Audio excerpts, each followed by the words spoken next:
Patrick and Kyle. Today we're doing the X Factor against the Book of Souls.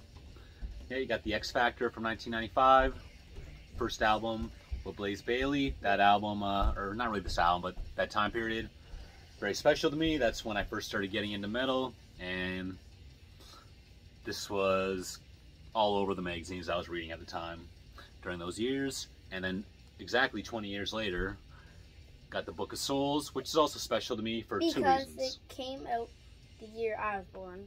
Came out the year he was born. You were probably 2 or 3 months old. First child, special time. And I also saw the Book of Souls tour 2 times. One time I went by myself, and one time I went with Mommy. Yeah. So let's get started. Okay, what's the first song of the X Factor? But before we start, I was going to say that we got this album not too long ago. Yep, just got a physical copy very recently. So the first song is Sign of Cross. Sign of the Cross against If Eternity Should Fail.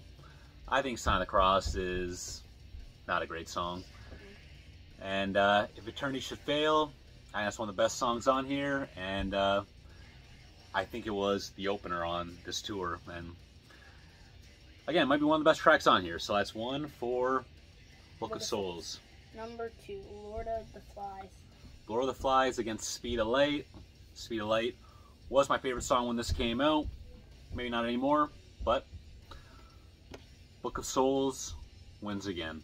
And I thought this would be a good comparison. Not only are they both 11 songs with a 20-year difference, but a lot of fans don't like this one, but there's also many that consider it a misunderstood masterpiece.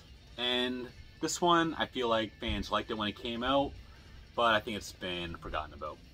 And I don't think people liked it as much as they did when it came out. Not me, though. This is one of my favorite modern Iron Maiden albums. Anyways. So the number 2 down here is Man on the Edge. Man on the Edge against The Great Unknown. The Great Unknown's a great song. Not the best on here, though. And Man on the Edge, first single. I think that's the best song on there. I like the solo, and I think that's the song where that's Blaze's best performance on the album. Yeah.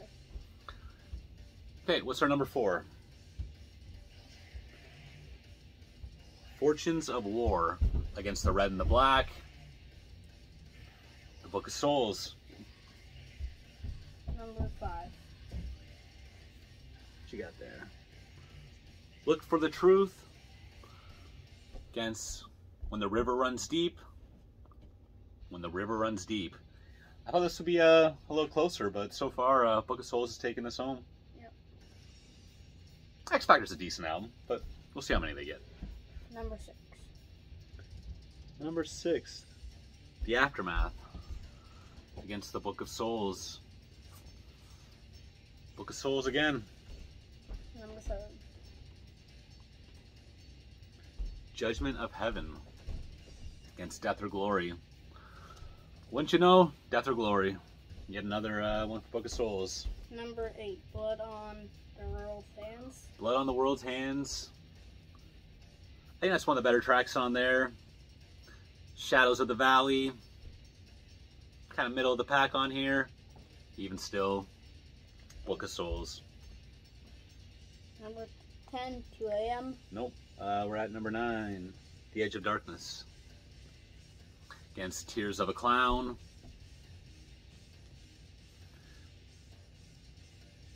Tears of a Clown. What's that? I think we're at 8-1.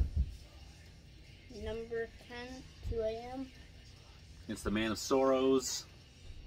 The Man of Sorrows is one of the worst songs on here, but that's also one of the worst songs on the X Factor, so another one for Book of Souls. Last one on here. Unbeliever.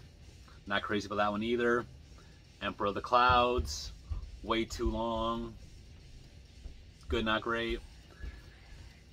That's one more for the Book of Souls. So, we're trying to match all these Iron Maiden albums up as best as we can. How many did the X Factor get? Only got 1. It's 10-1, even though it's not a terrible album. But Book of Souls is the clear winner. Yeah. And hopefully the next one's a little more competitive. Yeah.